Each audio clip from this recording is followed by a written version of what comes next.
അപൂർവ കാഴ്ചകളും സന്ദേശങ്ങളുമായി ബാലരാമപുരം വലിയ പള്ളിയിലെ ഖുർആൻ എക്സിബിഷൻ ശ്രദ്ധേയമാവുകയാണ്. ബാലരാമപുരം വലിയ പള്ളി ഹാളിൽ ഇന്നലെ തുടക്കം കുറിച്ച ഖുർആൻ എക്സിബിഷനും ഇസ്ലാമിക പുസ്തകമേളയും വിസ്മയ കാഴ്ചകളും കാണാൻ നൂറുകണക്കിന് ആളുകളാണ് ഒഴുകിയെത്തിയത്. അറേബ്യൻ സംസ്കാരത്തിൻ്റെയും നാഗരികതയുടെയും ഇസ്ലാമിക ചരിത്രത്തിൻ്റെയും നേർക്കാഴ്ചകളാണ് പ്രദർശന ഹാളിലെത്തിയ കാണികളെ വിസ്മയിപ്പിച്ചത്.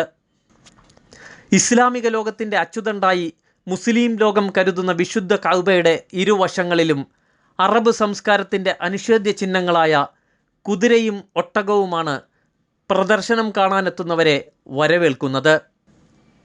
വ്യത്യസ്ത ഇസ്ലാമിക വിജ്ഞാന ശാഖകളുടെ ആധികാരിക പഠനങ്ങൾ ഉൾപ്പെടുന്ന പുസ്തകമേളയും പ്രവാചക ജീവിത സന്ദേശങ്ങളും വിവരിക്കുന്ന മഹത്തായ ചിത്രീകരണങ്ങളും ഇവിടെയുണ്ട്.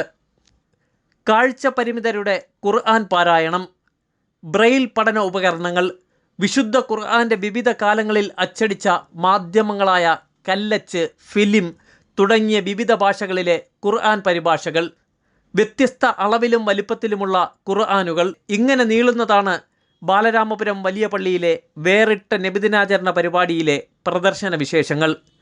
സ്ത്രീകളും പുരുഷന്മാരും ഉൾപ്പെടെ നിരവധി പേരാണ് പ്രദർശനം കാണുവാൻ പള്ളി അങ്കണത്തിലെത്തിയത്. കണ്ണു കാണാത്തവരുടെ വിരൽ തുമ്പിൽ വിസ്മയിപ്പിക്കുന്ന വിജ്ഞാന വിശേഷങ്ങൾ ഏറെ പേരെയും ആകർഷിക്കുന്നതായിരുന്നു. അറബി ഉൾപ്പെടെ വിവിധ ഭാഷകളിലെ ബ്രെയിൽ എഴുത്തും ബ്രെയിൽ ഖുർആൻ സ്പർശിച്ചുള്ള മനോഹരമായ പാരായണവും ഇവിടെ എത്തിയാൽ കേൾക്കുവാൻ കഴിയും. കാഴ്ചയില്ലാത്തവർക്ക് വേണ്ടി പ്രത്യേകം തയ്യാറാക്കിയ ഗ്ലോബിലും മാപ്പിലും തൊട്ട് രാജ്യങ്ങളും സ്ഥലങ്ങളുടെയും വിവരണം, ശബ്ദസഹായം കൊണ്ട് മാത്രം കമ്പ്യൂട്ടർ പ്രവർത്തിപ്പിക്കുന്നതും കാഴ്ചക്കാർ അത്ഭുതത്തോടെയാണ് നോക്കി നിന്നത്. കണ്ടവർക്കെല്ലാം വേറിട്ട അനുഭവമായി മാറി പ്രദർശനം. സംസ്ഥാന അധ്യാപക പുരസ്കാര ജേതാവ് സെൽവരാജ് ജോസഫിൻ്റെ ശേഖരത്തിലെ അപൂർവമായ കറൻസികളുടെയും സ്റ്റാമ്പുകളുടെയും നാണയങ്ങളുടെയും വിസ്മയ കാഴ്ചകളും എക്സിബിഷനിലെ പ്രധാന ആകർഷണ ഇനമാണ്. 17-ാം തീയതി വരെ എല്ലാ ദിവസവും വൈകിട്ട് 4 മണി മുതൽ 9:30 വരെയാണ് എക്സിബിഷൻ.